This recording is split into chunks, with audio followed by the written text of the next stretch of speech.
बिस्मिल्लाहिर्रहमानिर्रहीम। दोस्तों, आज का जो टॉपिक है जहर खुरानी यानी फूड पॉइजनिंग। तो जब बेजोड़ किस्म की शादियां होती हैं या ख़ानदानी दबाव की वजह से या अजीज़ व अकारब की दबाव की वजह से या वालिदैन के दबाव की वजह से लड़कियां मजबूर हो जाते किसी से शादी करने में या अपने ख़ानदान में, तो बाद अज़ा वो कशीदा माहौल बन जाता है, क्योंकि मियाँ बीवी एक दूसरे को डिसलाइक करने लगते हैं, तो फिर एक दूसरे के साथ रह नहीं पाते। एक दूसरे से जान छुड़वाने के लिए फिर जो है ना मुख्तलिफ हरबे इस्तेमाल करते हैं।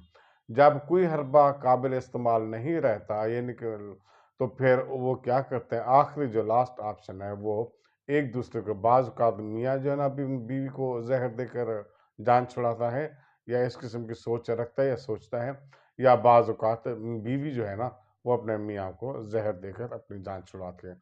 बाज़ औक़ात हमने अपने माशरे के अंदर ये भी देखा है कि ससुराल वाले भी अपनी बहू को जहर देकर उससे मुख्तलिफ वजह से जान छुड़वाते हैं। लेकिन जो जहर देगा किसी को, इसको ताज़ीरी सज़ा है, इसकी जो दफ़ा लगेगा वो है 337 जे। इसकी सज़ा 10 साल है। अब जहर जो है मुख्तलिफ किस्म की होती हैं। मसलन हमारे जो माशरे में आजकल जो पारा चलता है, यानी 6 महीने पहले देना शुरू करते हैं तो आखिर बंदे की डेथ हो जाती है और जिस्म मफलूज हो जाता है, तो ये भी जहर में शामिल है। इसी तरह ऐसी दवा जिससे किसी इंसान को नशा आ जाए और वो देने वाला कोई जुर्म करे, तो ये भी इसी ज़मरे में शामिल होता है। या ऐसी दवा जिससे बंदा बेहोश हो जाए, तो वो भी इसी ज़मरे में आता है। उसकी यही एक ही सज़ा है कि 10 साल सज़ा है, इसी जहर खुरानी के मामले में आएगा। इसकी जो है ना जब जहर दी जाती है, तो आजकल जदीद साइंसी दौर है, लेबॉर्ट्रियों से जहर की किस्म, जहर की मिकदार और काज ऑफ डेथ, ये तमाम चीज़ें ना साइंसी दौर की वजह से बिल्कुल सामने आ जाती हैं। तो अगर जहर देने से बंदे की डेथ हो जाती है, तो वो फिर कत्ल आमद में शामिल होगा और उसकी सज़ा हुई 302 वाली है और कसास भी है। इसके अलावा अगर बंदे की ज़िंदगी बच जाती है या उसको जिस्म मफलूज कर दिया जाता है या कोई जुर्म किया जाता है, तो उसकी सज़ा जो ना 10 साल है।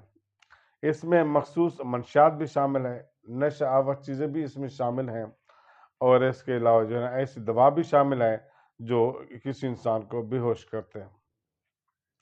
अब ये जहर जो ना खुराक में दी जाती है या किसी लिक्विड चीज़ में, यानी जिस तरह पानी, शरबत, बोतल, इसमें भी दी जाती है, तो जो है ना बंदे को जो है ना नशा आ जाता है या बेहोश हो जाता है या उसकी डेथ हो जाती है।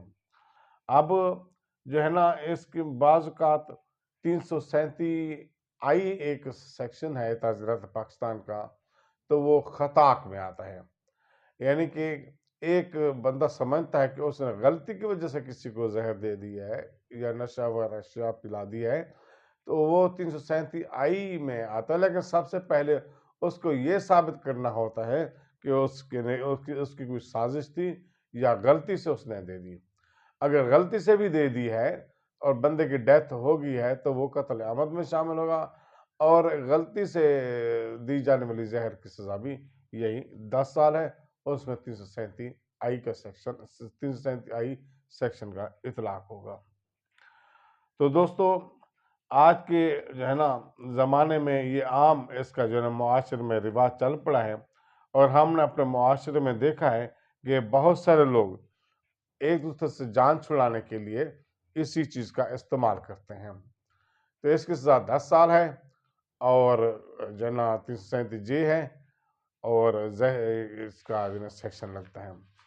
अब दोस्तों, एक है कि बाज़ का जब नाचाकियाँ बढ़ जाती हैं और ख़ावंद जान छुड़ाना चाहता है अपनी बीवी से, तो वो फिर मुख्तलिफ़ किस्म के इल्ज़ामात, एलिगेशन ज़िनाकारी के लगाता है।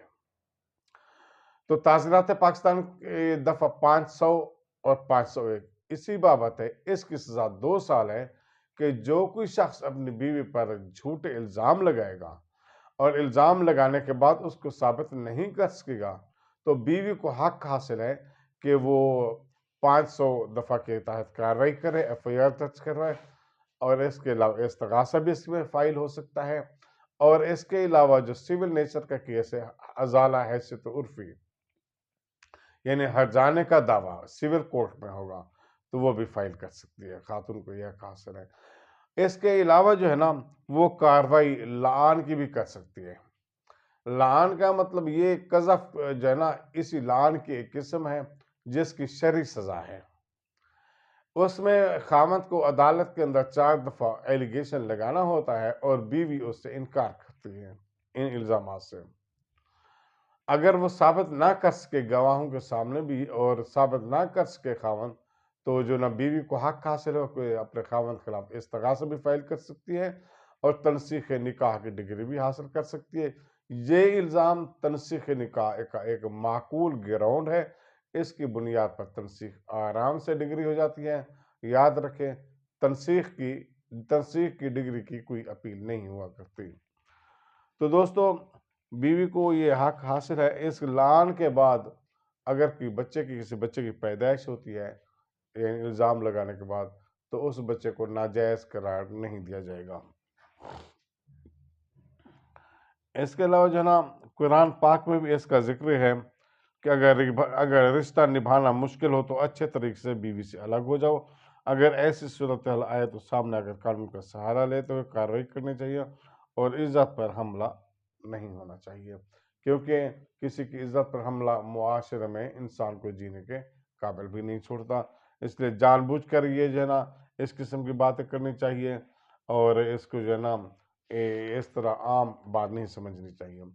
تو دوستو، یہ ہے لعان کی کاروائی، جھوٹا الزام لگانا بیوی پر، اور بیوی کو کیا حق حاصل کرے، کیا کچھ کر سکتی ہے۔ وہ استغاثہ بھی عدالت میں پرائیویٹ استغاثہ بھی کر سکتی ہے، کیونکہ زنا کے بابت استغاثہ ہی چلتا ہے۔